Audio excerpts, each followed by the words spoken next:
Hello and welcome to Dig It. I'm Peter Brown and hosting the show with me today is Chris Day. Hi Chris. Hi Peter. April in the garden. Spring is definitely here, isn't it, Chris? And I'd say, Peter, it's a bit earlier than it normally is, if that makes sense. It's odd. I was looking out in the garden the other day and I've got daffodils and tulips in flower at the same time, and yet my bluebells haven't started flowering yet. What's going on? Very, very strange, isn't it? I've got similar in some of my pots as well, and in fact, a lot of the daffodils are coming to an end now, which is somewhat earlier. Certainly the smaller flowered ones, but yes, it is very. I mean, my grape hyacinths are doing what they normally do at this time of the year, so they're about on track. Yeah, they're looking really good. I must say, I picked a fair few of my neighbours grow them in their front gardens, and they're looking really good this year, aren't they? They are, but I think we've found a few issues, haven't we, with the bulbs, as well as enjoying them a little bit earlier. Our slimy friends have been taking a bit of a fancy to them. Slugs and snails have been munching a bit, but certainly my tulips have been attacked. But it's good to feed them something, I suppose. It's a bit disappointing though, isn't it, when you see these amazing blooms, and especially I noticed this on some of my double narcissi, which are huge flowers anyway, so how they have the audacity to walk, clamber up and then have a nibble, but I suppose that's nature, isn't it? So. Definitely. Now, Chris, there's something we talked about, I think, before, about making your daffodils come back better and stronger next year by sort of cutting the flowers off. At what point, I mean, how do you know when a daffodil's sort of flower is about ready for cutting off, and how would you do it? Is it secateurs that you chop them down with, or whatever. Us through? Yeah, I mean secateurs, or some shot if you've got some snippers. If you use snippers in the garden, a lot of us use those these days. But when the flower is definitely fading and it's definitely withering. Okay. And I suppose if you've got daffodils in a clump, they're all going to be at about the same sort of stage when that happens. But enjoy them, and then when they start to look a little bit raggedy, then go along, trim back, and remember, just take the flower off and just below where the seed pod would be, so you still leave the long stalk. Right, okay. I was thinking you're going to have to sort of get back to the base of it, but no, you can leave it just the first couple of inches beneath the flower. That's it. Sort of where I don't know what you call it, the sort of seedy bit is, and then chop it off there. That's good, brilliant. And I was saying the reason we leave that long stem on is that will then nourish the bulb, as well as the leaves sort of gradually dying back. So will the flower stem, and that'll give the plant a little bit of oomph for next season. Excellent. I'll try that this year, because I want my bulbs to start really bulking out a bit more, and I guess hopefully that will help them, will it? It certainly will. Should do. Brilliant. Yes, Okay. What we got going on, and have we got any good events to go and visit? Well, it is April still, so we're starting to see a few things cropping up. The 6th and 7th of April, if you're down in the lovely part of Cornwall, the Garden Society have their spring show. Right. And it's held at the Royal Cornwall Show Ground. And it's got lots of things, lots of dazzling displays. And this is apparently, it's a big thing for Cornwall anyway. It's their main spring show. So have a look there. We'll put the website details, as always, on our show notes for people to find out more. Brilliant, thank you. Yeah, and then there's quite a lot of this going on because we're into flowering cherry season. It's the Hanami Blossom Day. Okay. So that word I've discovered is the great thing about doing this podcast, Peter, is we do learn stuff ourselves, don't we? Which Definitely, all the time. All the time. Well, some of us more than others as well, Chris. Anyway, the word means the Japanese tradition of viewing and admiring cherry blossom. So I'm sure we're doing that. We're already doing that at the garden centre here, because we've got some amazing flowering cherries looking so good in some of the areas of the garden centre. So this is this is at Brogdale, which of course Brogdale's famous for its fruit. This is over in Faversham, and they're having a whole day on Saturday the 13th of April to celebrate Blossom Day. And there's going to be a lot of discover sort of Japanese art and culture. Obviously, you can go and have a look at the wonderful blossoming orchards, and it's quite an immersive experience, actually. Lots of things to do and see. So, including amazing Japanese drumming and sword display. So, my word, that's proper day out there. Yeah, perhaps some new forms of pruning there, maybe. I don't know. But it sounds good, and good for Brogdale. It's always a good destination. And you mentioned about good old bluebells. On the 15th to the 28th, there's a celebration of blossom to bluebells at Hever Castle down in Kent. Okay. So it's a whole sort of fortnight of celebrations. And I expect with the very mild spring we're enjoying, there'll be plenty to see. 18th to the 21st of April, a gardening show we've been mentioning quite a lot, Peter, on the podcast. That's the Royal Horticultural Society's Urban Show. And it's a first. This is the one set in the heart of Manchester at the depot in Mayfield. And it's all about... They're billing it as a new immersive experience, so it's going to be all about indoor plants and using smaller spaces. So that sounds really good. So that's a 3-day show starting on the 18th. And then on the 21st of April, we've got one of these plant fairs at Arundel Castle. We're going to all the castles this month, over in West Sussex, and that's between 10 and 5. Obviously, proper nurseries there, displaying their plants in the wonderful gardens of Arundel Castle. Okay. And then finally, on the 29th of April, Rachel de Thame, famed obviously for her appearances on Gardener's World, is at the Garden Museum in Lambeth in London, and she's going to be talking about a flower garden for pollinators. It's a talk in correlation to her new book coming out. So, yes, a good old book launch. That's always good to do. She's working with a botanical artist, Lauren Lusk, on this new book. So, nice and interesting. Good stuff. So plenty to do. Very diverse month, I think, before all the flower shows really kick in next month. And for our local customers, Chris, can you? And we were talking about bluebells earlier. I love going out in the spring and going to a good bluebell wood. I think for me, one of the best ones around here is up near Silverstone, Hazelborough Woods. And I just love it in the spring. The beautiful carpets of blue. And have you got any favourites that you like to go and walk around? Yeah, the one local to the garden centre here and under the Woodland Trust, of course, is College Wood. Although it says it's near Nash Bletchley, it's more sort of Milton Keynes, and so it is just that. But it's really good. It's got it's about 50 acres, so it's a big old area. Wow. Yeah. So I'd say Hazelborough's more like 5 acres or so, but not that all of that is bluebells. No, I'm going to say this is quite expansive, but perfect opportunity to go and see them as they come in and do their wonderful thing, and they do make some amazing photography in those woods. I think that's it, and they generally you find them in sort of.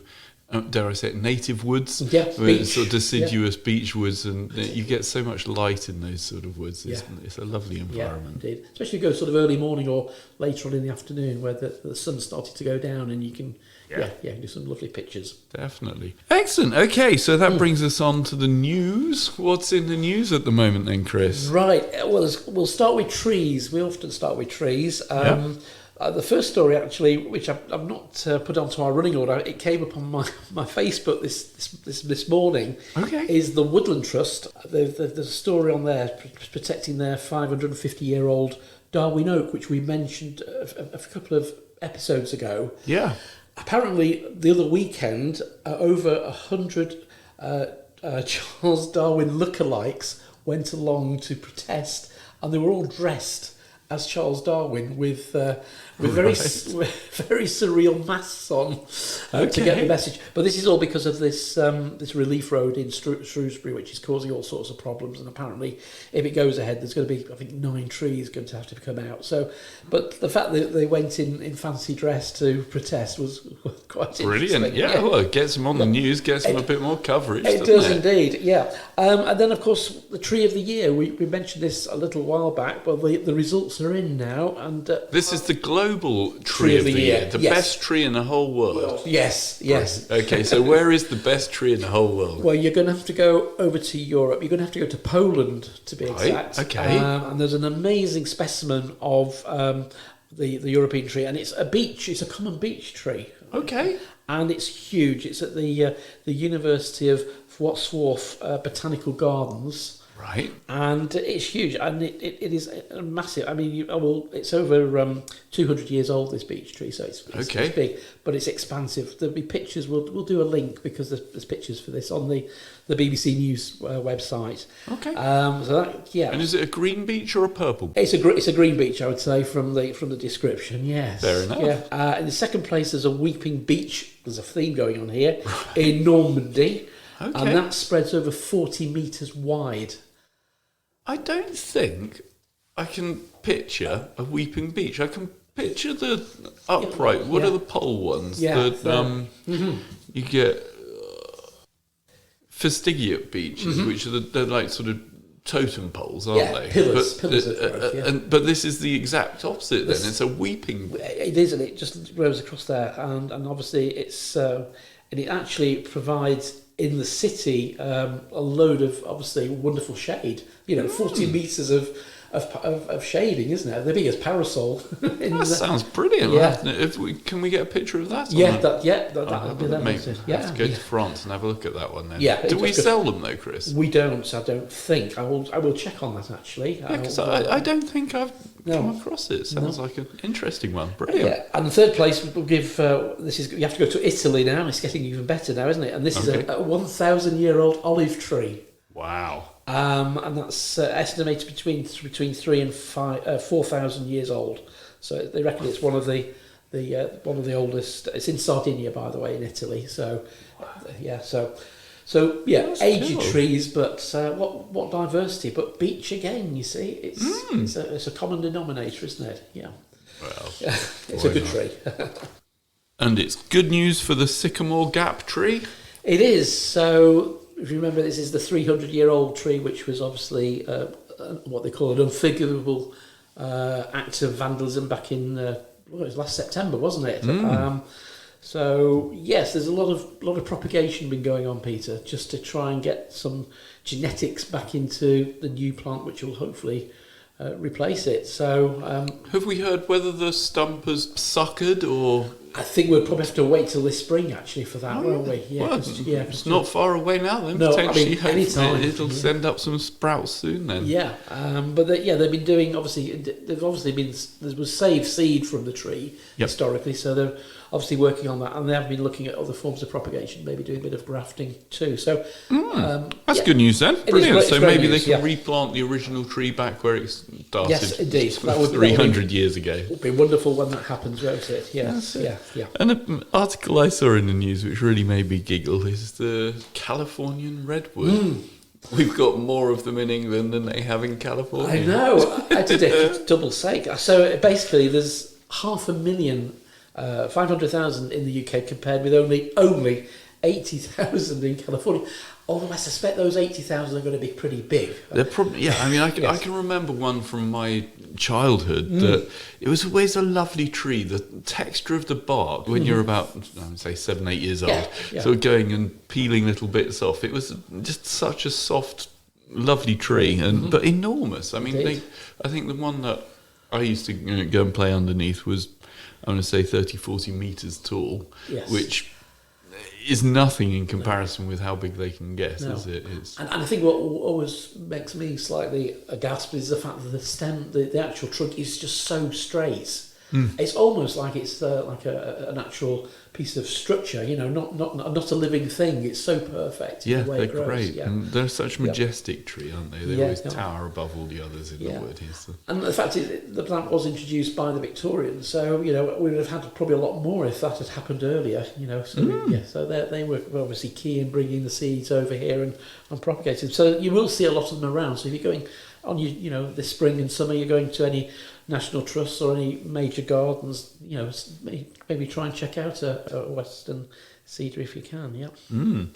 And I also see in the news plastic grass or artificial grass is not going to get banned. Yes, so this all comes from, Peter, this House of Lords report on the gardening industry, which I think everybody's a little bit disappointed in the gardening world because it's sort of been slightly dismissed. So it seems like we got a bit brushed over, doesn't it? Yeah, I mean, I'm sure in the scheme of Parliament and the way politics works, it's maybe not seen, but we know how important horticulture is. I mean, how much money it brings us.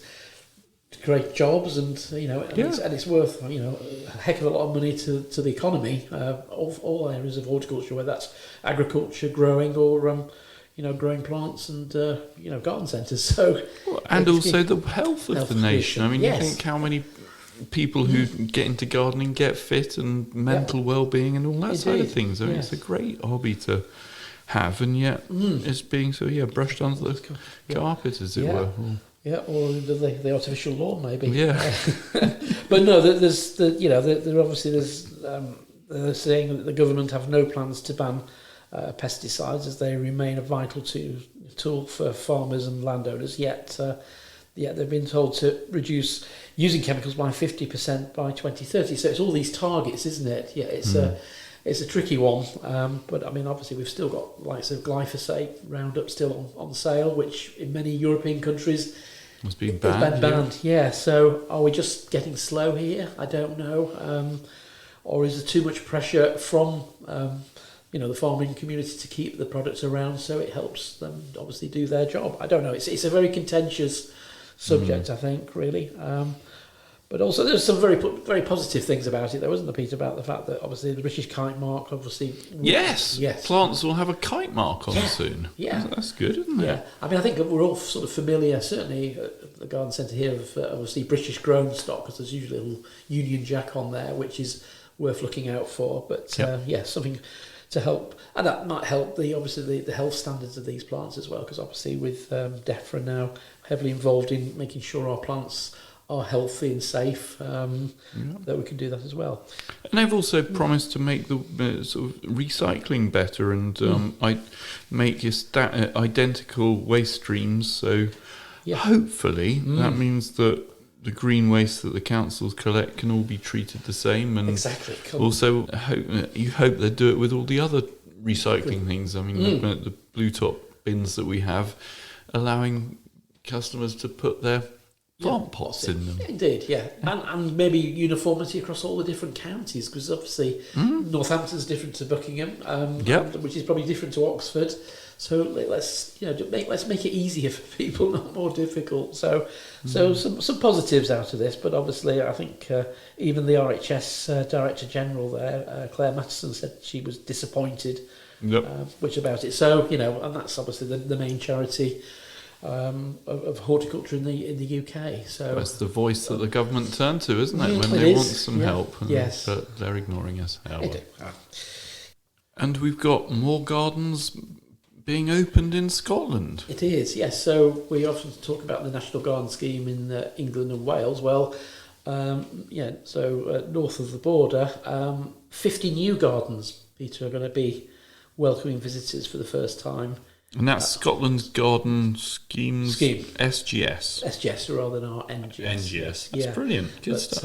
So they're looking like it's good to get more into the mix, but they're saying that more than 75,000 visitors were attracted to around 400 gardens. Wow. Last year, and raising just short of £289,000 for like a perennial Maggie's and the Queen's Nursing Institute of Scotland. So that's good, because perennials the sort of charity for our industry, isn't it? It is. Helps out sort of for those that are getting a bit old and in need of help. Indeed, who've worked in the horticultural industry. Yes, it's a good charity, isn't it? It is, and it's interesting, Peter, because there's going to be a new hydrangea launched to fundraise for perennial, and that's going to. So during this course of this year, when you go into the garden centre and nurseries, you will see a variety called Hydrangea Cherry Explosion. Okay. It's been grown by the I think it's Wyvale Nurseries. They produce a lot of plants. I mean, we get quite a lot of plants from them through the course of the year, and hopefully we'll be stocking this wonderful macrophylla type. So this is one of the mop head types. The sort of wonderful mop head varieties. Which are so popular these days. And I guess with a name like Cherry, that's going to be a red one, isn't it? Yeah, Cherry Explosion, it's going to be very descriptive, yes. And great for growing, in the border or growing a pot and things. Hydrangeas are just such adaptable plants, aren't they? So adaptable so long as they're in a lime-free compost. Most definitely, yes, yeah. And apart from the rules about pruning them, which of course you've just got to be careful of, but it's a lovely plant, and knowing how many we tend to sell through the course of the year. It's obviously, you know, the plant of the moment. I always think in the A to Z, you know, the shrubs, you know, hebes and hydrangeas between them sort of battle it out for the top spot. Yeah. Well, hebes are great for foliage colour, aren't they? Most They're definitely, a nice little plant, aren't they? Oh yeah, most definitely. Yeah. Cool. And so on as we're talking about flowers, let's talk about Britain in bloom. Mm-hmm. Yep. So this is the the headline from Garden News magazine. It's the final countdown. So basically, all the finalists have been named, and so obviously we'll wait with bated breath to find out who the winner is of each of them. So they have various categories. So village, large village, small town, town. Yeah. So there's plenty of different opportunities there. So we will see, and we'll bring you the winners when we get them. So it's all done through the RHS, so it's going to keep them busy over the next few months as well. Well, that's it, isn't it? It's always nice to see a good garden. It is indeed, yes. And I mean, I noticed, Upton in Bloom in Northamptonshire, your neck of the woods, Peter, not far from me. Is there, and it's a very diverse. You know, there doesn't seem to be any favouritism, geographically wise, which is great. So plenty to go out there as well too. Brilliant. And one more big bit of news on the show front, and links into our wonderful chat with Peter White a few podcasts ago. Our Orchids. Yes. Yeah. So the International Orchids show is going to move and shine at the BBC Gardeners Wildlife show. Yes. That'll be good for them, because Gardeners Wildlife is such a busy show, isn't it? Yeah. And I think it's obviously got the food side of it as well now, and I guess orchids being so popular will probably attract a big load of, as well. I think it's a really good move, to be honest with you, and you're going to hopefully popularise the, everything other types of orchids as well, because there'll be a whole gamut of species on display there, so that might just nicely tune into people's anxiousness to grow something a little bit different, perhaps. So it's usually, previously it was held at the Malvern Agricultural Show, so geographically it's moving to the centre of the country in a way, isn't it, as well? So hopefully it'll get a bigger audience, which of course will be good for the orchid group, and and all the visitors that they get there. We'll see some more exotic orchids. Better value for your entrance fee too. So so that's good news, and that obviously happens in June. So brilliant. I look forward to that then. Yeah. Cool. And with spring in the air, it's bedding season, so time to think about petunias. There's a very interesting one potentially being developed in the US at the moment, isn't there? Yeah, when I saw the headline, I did think, are we on the 1st of April? I know this podcast is going on the 1st, but this is definitely not an April Fool's. This is Glowing Petunia is launched in US. So I can't believe it. No. It's brilliant. I love a glow-in-the-dark plant or star or something to stick on the ceiling. But this is, I suppose you'll be able to do glow-in-the-dark flower arrangements. Yes, that takes on a whole new gamut of inspirations. So basically, it's the mushroom genes. The mushroom has been used as the carrier for this bioluminescent. Is that the term? Luminescent? Yeah, I think so. Yeah, which is the ability to genetically engineer important relevant genes from naturally occurring mushrooms and splicing them into the genomes of a petunia. So I suppose potentially you could do it with anything if this technology works, which obviously it does. That's brilliant. I think the name's the best bit. Yeah. Firefly. Petunia Firefly. Yeah, it has a good ring about it, doesn't it? Definitely. That's amazing. Yeah. So it's going to be a white flower plant, and apparently in America it's going to be sold for $29, or about £23 or thereafts. Okay. We'll put the link on, and the link is really interesting because you get some really good images of it. So awesome. It's a slightly different one, and it's not an April Fool's joke officially. Well, we don't think it is. Well, we don't. We don't know. And not glow in the dark this time, but roses. They're in the news again, aren't they? Yes. So this is Peter Beales' roses. They're bringing out a new variety of rose called With Courage, and it looks set to raise £40,000 to help the Royal National Lifeboat Institute, the RNLI, which they always seem to be in the news, certainly when I'm watching the TV these days. And it's a collaboration between Peter Beales and this obviously this charity, and it's to commemorate the charity's 200th anniversary. Brilliant. Now looking at the picture, I'm going to say, is that a floribunda? It looks, a classic. A sort of multi-petaled flower, isn't it? Floribundas have had a bit of they used, well, at one point when I was at college, they reclassified them as what they call cluster flowered. Right. But I think we now call them floribundas again, so I don't know what's happening. People can't decide, but very, very, it's not your Valentine's rose, is it? It's something a bit more open. They're bigger flowers generally. Bigger flowers, a looser flower, isn't it? In many respects, and lots of them. You don't just get sort of one solitary flower; you get a wonderful cluster of them. So this one's a coppery orange double flower. Good foliage, compact growing, gets to about 1 metre tall, and it has peachy tones to the outer petals, yellow accents, and a sweet apple scent. Sounds divine, doesn't it? Well, I like the fact that it's resilient to summer heat and can go down nice and cold as well. So potentially a good one, not just for the UK, but all across sort of Europe and further afield. Indeed, and maybe this is the start, although the press information doesn't say, but this is the start of maybe breeding roses to be more resilient, perhaps, which we know that we've already reported, haven't we, earlier on last year, that David Austin is retiring quite a lot of their popular varieties, like Munstead Wood, which is just not good enough with our hot summers. So I think that's it, isn't it? There's a big sway of people who are now going sort of to more natural and resilient varieties that can cope with our current conditions and letting the, dare I say it, dainty, less robust plants to pass by the wayside now. I suppose it's good. I mean, it'll reduce our use of pesticides and fungicides, so why not? Indeed, and it's interesting, isn't it, Peter, that a lot of the cut flower roses which come into the country tend to come from places like South Africa. Yep. So those varieties are obviously being bred nicely to withstand the resilience of heat. So it is doable, isn't it? It's just a matter of maybe just bringing that sort of technology and that breeding programs to the masses, really, to give us the best possible chance. Yeah, definitely. And hopefully raise some money for the RNLI as well. Indeed. So you will see this rose, I'm sure, in great deep depth on the Chelsea coverage next month in May. Yep. Great stuff.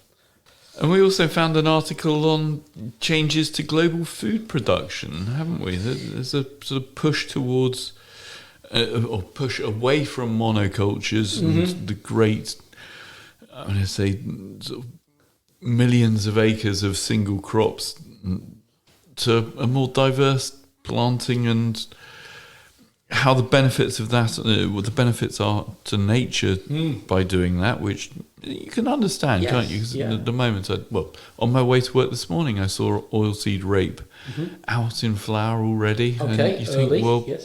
That's early, but equally the bees have only just started flying. Right. Bumblebees have been out a week or two, but sort of honeybees and the normal pollinators have only just started. So if all you're relying on is oilseed rape as a farmer, and your pollination's not good this spring, it's going to be a hard summer, isn't it? Yeah. So basically, small scale diversification, isn't it? Having more different crops on the land and linking into what grows well in the locality as well. So going back to not forcing the wrong thing to grow in the sort of land that you've got. And I mean, this article is actually in Amateur Gardening magazine, which I didn't expect to see it in, to be honest with you, because it's something you might have read in the newspapers, Farmers Weekly or something like that. But there it was, and I mean that's quite a stark interest that we are, as a nation, growing obviously more of our own vegetables on allotments or in small scale in our own gardens, and this in a way is a way of exemplifying that to the commercial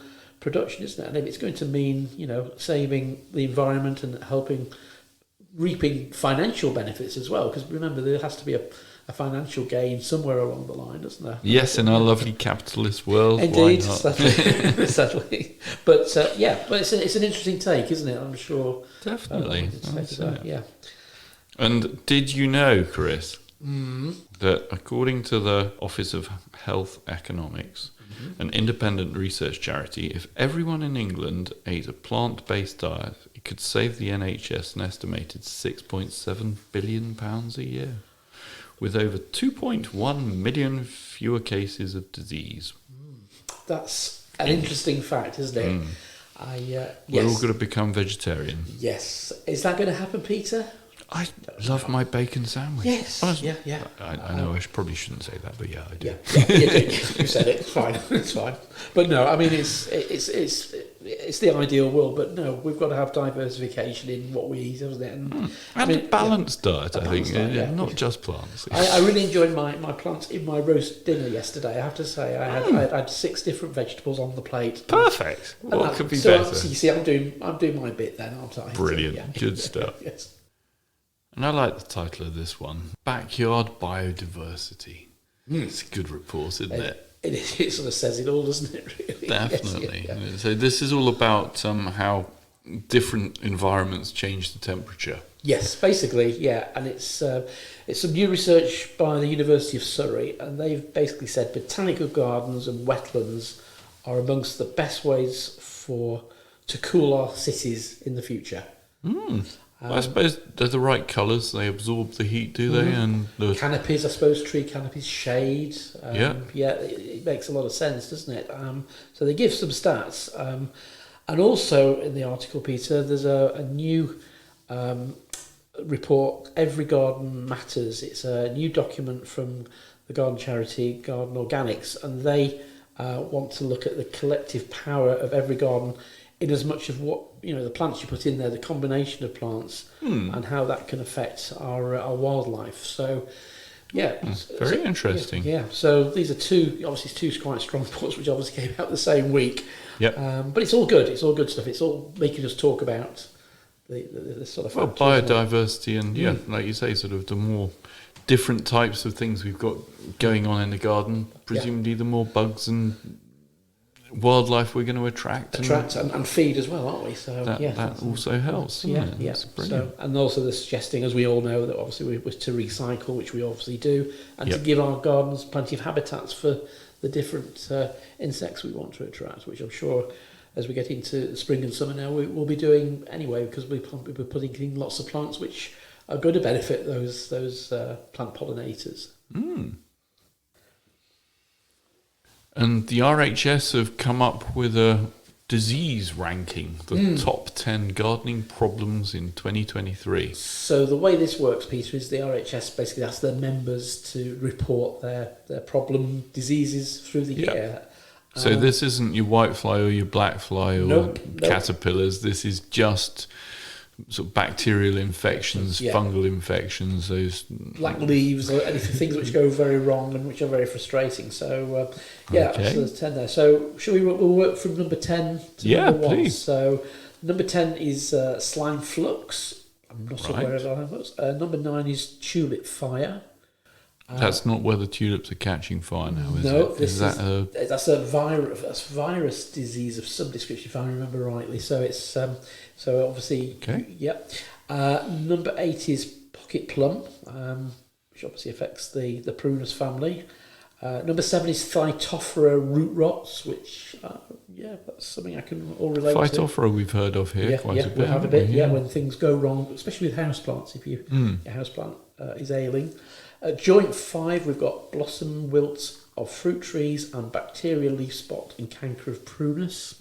So canker I've definitely heard of. That's a sort of quite common one. We used to spray for that, I seem to remember, donkeys years ago, but not anymore. No, sadly not. No. Number 4, we've got pear rust. Okay. I can relate to that. I had it on my pears a couple of years ago. Yep. Number 3, rose black spot. Very common. Yeah. Number 2, apple and pear scab. Right, okay. And number 1, honey fungus.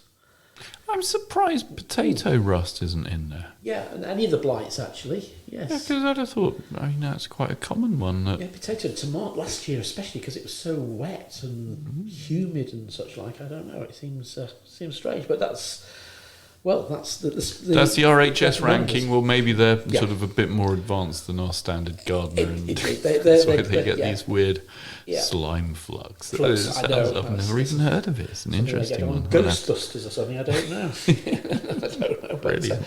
It's good one there. Yeah. So I guess that's all due to wet weather, and hopefully this year it'll be a bit drier. One hope so. We'll get a nice summer, and we won't get so many issues. Yeah, maybe the pests come out to play this year to cause more problems for us. Maybe yes. Sure. Okay, now time in the show for our top 5.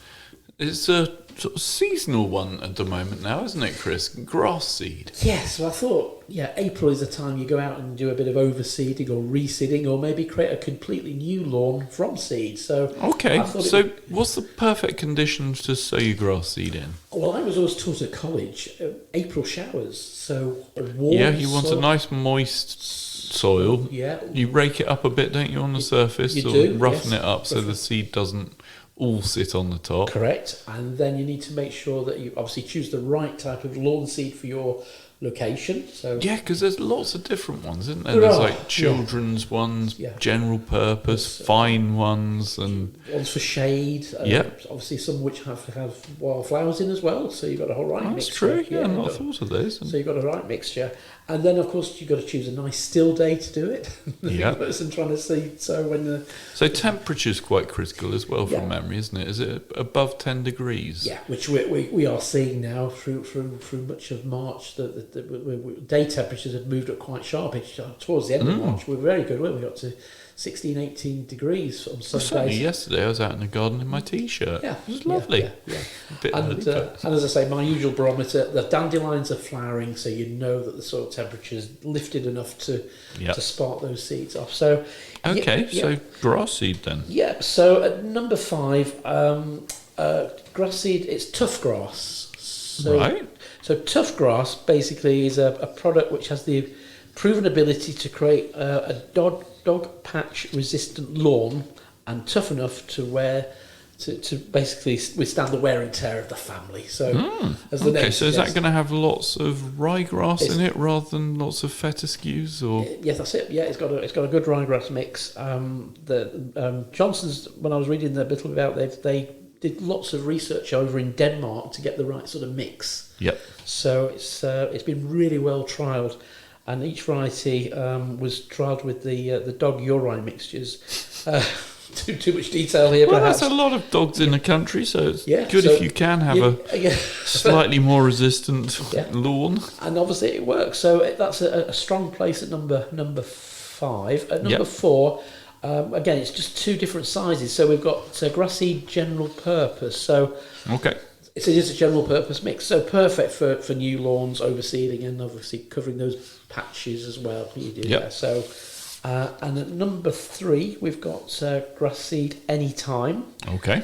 And of course, anytime germinates when the soil reaches +3, so it means you can literally sow it at any time. The clue's in the name, isn't it? That's interesting. Yeah, it's good then. And it produces the sward it produces is really dark green. So if you want a really dark, luscious lawn, it's a good variety. That's a good one. Yeah, and it's hard wearing as well. So fair enough. Great for the kids and possibly the dogs as well. Yeah. Number 2, grass seed general, but a much larger size, 420 grams. And then, surprise, surprise, grass seed anytime, a larger pack taking the top slot. So anytime and general purpose are the go-to. And then if you've got a dog, get some tough grass. You That's interesting. Nice one. So plenty, and if you're doing any, try and plan your lawn care.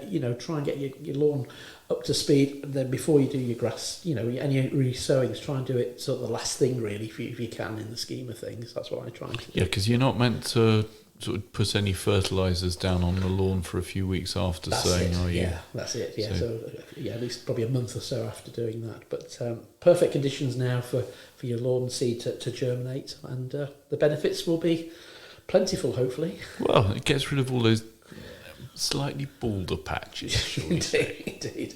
Perfect. Great stuff. Thanks, Chris. And with the sort of weather warming up now, it was really time to get cracking on. I had some fun with James the other week planting up some seeds. Excellent. So we're hopefully going to have some nice sunflowers growing this year at the bottom of the garden. Sounds good. Yes, yeah, no, that's good, Peter. And yes, seed sowing does take the precedence at the moment as well. But it's worth just mentioning, I mean, we were talking about spring flowers earlier, about obviously our daffodils and tulips being hit by slug damage. Yep. We've also seen issues with the box blight because it's been so mild this winter, causing a lot of problems. I know, talking to our customers here anecdotally and looking at my own box at home, it's certainly been the perfect. It's really I find it really interesting because certain sort of area, you walk around a village and 80% of it's suffering, and then there'll be odd patches that just still seem pristine box. But how do you tell the difference between, because it's got two issues at the moment, hasn't it? You've got box blight and you've got a sort of bacterial disease. Bacterial disease as well, yes. So what are the things to look out for? Yeah, I mean, if your box starts to go yellow and then it defoliates, so you start to see sort of bare stems, that can be either of the problems. Right. What differentiates it normally is if you do a little bark test. If you scratch away and see a little bit of green, that generally means it's the bacterial disease. So potentially trimming the plants back to some nice green growth means that the plant might recover. Okay. If it's box blight, then generally the whole strand of the stem will go, and of course the stem will be either brown or black and won't regrow. So I guess with boxes being very trainable, shall we say? Bit of topiary. You can actually sort of cut them back hard and potentially reform your box ball or your square shape after a long period, or I'd say potentially. It just depends how quickly you can catch it. And the problem with some of these bacterial diseases, you turn away and within literally 2 or 3 days the whole plant can have taken a real bad turn. So a couple of things I would do, Peter. I think in that instance, get some feed into the plant. We're into April now, so you can feed growing away. season, isn't it? Yeah. And then maybe get yourself something like Fungus Fighter, which is obviously a really good systemic fungicide, and spray the whole of the plant. Follow the recommendations on the box and do that on a regular basis, because that will help to prevent the box blight then hitting the plant again. Okay, so they're not all quite ready to be pulled up and replanted yet. I'm just hoping that my situation at home means I might have to save some of it, but I think in a way the writing is in the wall if you get a really bad batch. And of course if the integrity of your hedge line is really badly hit, then... Well, I think that's the sad thing. You go around places and you just see entire hedges that have just been totally... But is it the same regardless of the size of the box? Because certainly the ones that I'm seeing all tend to be sort of 2 foot tall.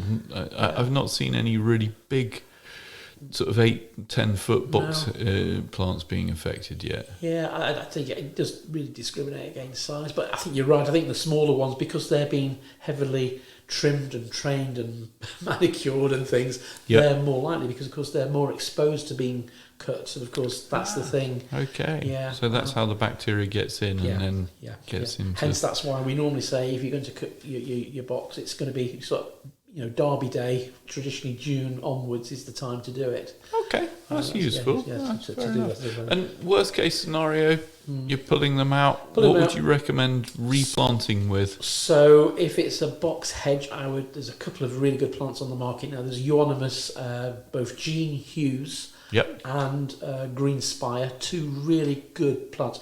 Anybody who's grown Euonymus in the garden know the toughies. They're very good. If you want something a little bit more open, a little bit more, shall we say, utilitarian, then evergreen honeysuckle hedging.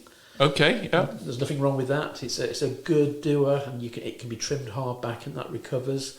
And then if you want something a little bit more flowery, then either lavender or hedge germander, 2 crumb would give you a really nice little flowery hedge Well, lavender hedges I love because of the smell. Oh, you walk past them in sort of end of summer and you've got the Fantastic, beautiful old flowers dying back, and the smell's just glorious, isn't So it? it's not all bad news, really. There's plenty, and these euonymus now look like they're going to sort of take the world by storm, judging by the number of people who are wanting to plant them, and so which is good. But it is. It's sad, it isn't is sad. it? Yeah. It is. Yeah.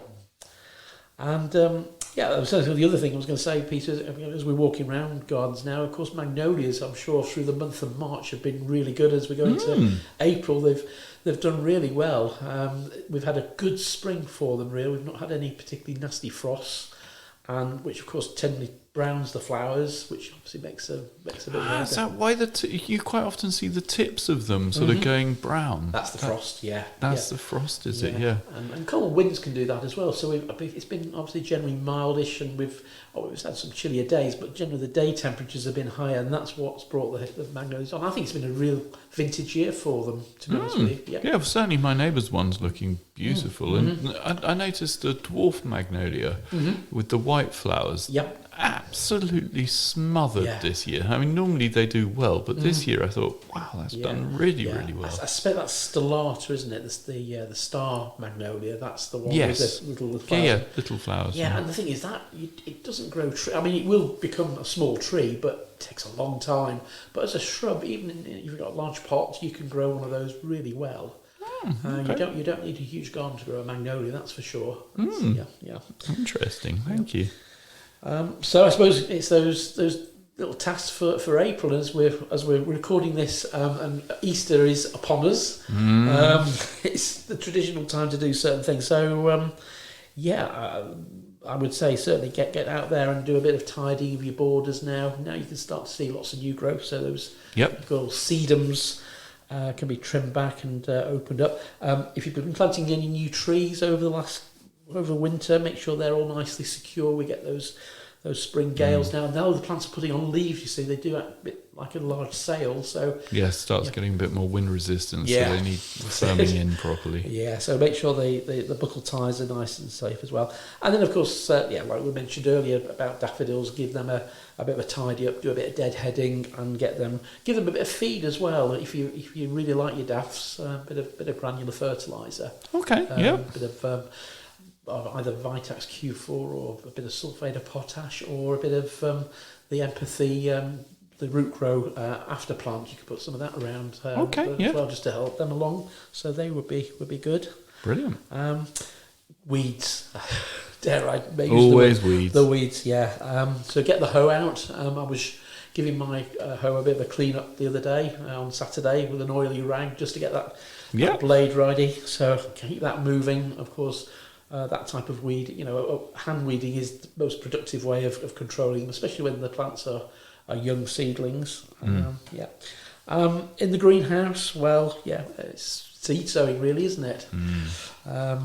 So obviously things like your sweet peas. If you're growing a lot of bedding plants, I mean, April is a really good month to do things like marigolds and cosmos, and there's lots of gazanias. I mean, there's plenty of things you can do. I mean, they'll be in flower probably for the end of May, June, but you'll get a head start if you don't want to buy lots of bedding. Well, it's so much cheaper if you can grow some bedding from seed, isn't it? Yeah, it's and you get a really good display, and I always find it more rewarding. Yes, you just feel a bit more pride about the fact you've grown it from seed. The three things I like to grow from seed, either cheating a little bit and buying the little kinder seedlings, is geraniums, ordinary pelargoniums, marigolds from seed, and nasturtiums. If I can grow those three things each year, my work is done. I just feel a lot of satisfaction. The fact I've nurtured them, and they've made really nice big plants, and they've done their job. So get plenty of things in there. I think people talk about hardening off the plants in April. So as we get halfway through this month, you might start wanting to acclimatise your things you've grown on the windowsill in the greenhouse. Well, so what I do, Chris, is I generally, obviously being at work most of the week, you don't get to do this often, but with my seedlings, I tend, if it's not too windy and it's a fairly warm day, I'll put them outside for a few hours and then bring them back in, and then sort of when I next remember, put them out for a bit longer, and you sort of just expose them to a small amount of wind. That's it. And open them up, and that definitely does make a difference. So when you then take them down the allotment and plant them up, they don't fall over. Indeed, they need toughening up. Yeah, I mean, if you can do that over, if you do that over a couple of weeks, that's ideal, isn't it? I mean, sometimes it's not practical, but you want to create a little bit of a stronger plant as well. Spring bedding, well, of course, everything is moving on. I mean, I was cleaning up some of my primroses on Saturday. Yep. Lots of flowers are already finished, so go along, do a bit of deadheading, remove those spent blooms, and there's loads of new buds coming underneath. So it's worth spending 5-10 minutes each day just going along, especially if you've got lots of pots and if you've got some hanging baskets. Spend a bit of time doing that, and of course that means your display will look nicer until you're ready to do your change over to summer bedding as well, which is good. Vegetables sowing wise, well, I mean, we're into that season now, so everything goes really, but things like parsnips and carrots would be good, and obviously all your salads. There's just so many things to sow, isn't there? That's the thing. But just make sure you've got a nice bright spot. Doing some little direct pinch sowings into little cells is a really good way, especially if you've got some nice plugs of veggie plants for your allotment. Yeah. It's a good way of building up your stock. And obviously you'll have probably more of the plants than you need, so share them with your mates on the plot if you can. It's always a good way of a conversational opener, isn't it? Well, that's it. Give them away, and then they get to try a new variety. I think that's one of the best things, is when you give someone a little seedling and it turns into a plant, and they think, I actually really enjoy growing that. Exactly. It's a good one. It's a great way to share the knowledge. Most definitely. And also, if you are doing sowings directly to the soil, direct sowings, then make sure you're thinning out and giving the plants a little bit of space then to develop. I mean, generally, the thinner you can sow, well, obviously the less seeds you use, which is good, but also it means you haven't got potential issues with pests being attracted. I mean, if I'm thinking of carrots here, if you start thinning your carrots out, the little carrot fly sniffs smells them out, and off she comes and creates havoc. So if you can avoid any major thinnings, that's good as well. One thing you might want to consider as well is wildflowers. So we have a little wildflower patch at home, and we've just put a lot more seed down over the last couple of months. Okay. The seedlings are starting to appear now, but it's differentiating the seeds from the weeds, and that can be a bit tricky. So everything has to just grow. But obviously, if you can buy packets of seed, you can get some nice little plug plants going as well now. I mean, they'll germinate very, very quickly. Or you might go to a nursery where they've got little wildflower plug plants. That's another good way of building up your numbers. But I think if we put a few wildflowers in, so much the better. I mean, cowslips have been amazing this spring, and that's one which you can sow next month in May to provide nice plants for next year. Perfect. And hanging baskets, that's probably a little bit early, but if you've got a greenhouse or a porch, then maybe now's the time. Bit of protection, you can start growing them. So obviously buy your little young plants. I've noticed we're starting to get the sort of 9 centimetre bigger than sort of the kinder plants in now. They're starting to arrive, so get those in.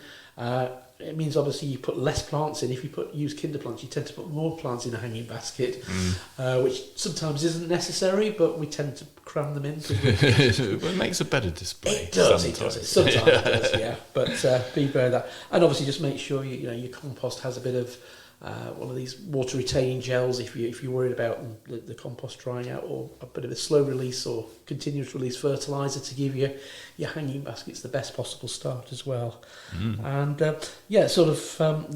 herb gardens. I mean, your herb garden might need a bit of a revamp after the winter. Especially some of the more sort of tender. I mean, most herbs are Mediterranean, and I'm sure they're not used to the amount of rain we've had over the winter, so you might need to do some replacement planting. And a bit of weeding, I think, always around the pots as well. It's always amazing how many weeds get to grow over winter. Definitely, yes. And the same, my last tip really, Peter, is good old comfrey feed. It's sprouting again. My 2 plants that you gave me, they're doing well. Good. Yeah. Well, I'm coming to the end of my comfrey in my in your watering can. With water butt there, it's coming to the end, so I'm going to be using that over the next few weeks to give everything a bit of a kickstart. But that's the thing. If you've not got some comfrey, get yourself some comfrey plants going. and you'll be producing some nice comfrey tea by July, August, if you're looking, or maybe a bit. Well, if I can grow them, it can't be that hard. Indeed. So plenty to be getting on with, Peter, this merry month of April. Perfect, brilliant. Well, thanks for all the tips, Chris. Pleasure, Lots of jobs to get on with. Yeah, we better get out there to get That's on it. We doing just them. need a bit of time off work now and get the allotment sorted out. It's Yeah. brilliant. Okay, thank you. Thank you. Today's show was brought to you by Buckingham Garden Centre and Nurseries. The show was hosted by Chris Day and Peter Brown. The show was produced by Peter Brown. And our thanks to Chiltern Music Therapy for providing the music. Thanks for listening. At Chiltern Music Therapy, we want everyone to know the difference that music can make in their lives. From parents and their premature babies in hospital to grandparents with dementia. We provide music therapy and community music services to people of all ages and needs across England. We work both digitally and in person in people's homes, care homes, schools, hospitals and hospices. Find out more at chilternmusictherapy.co.uk.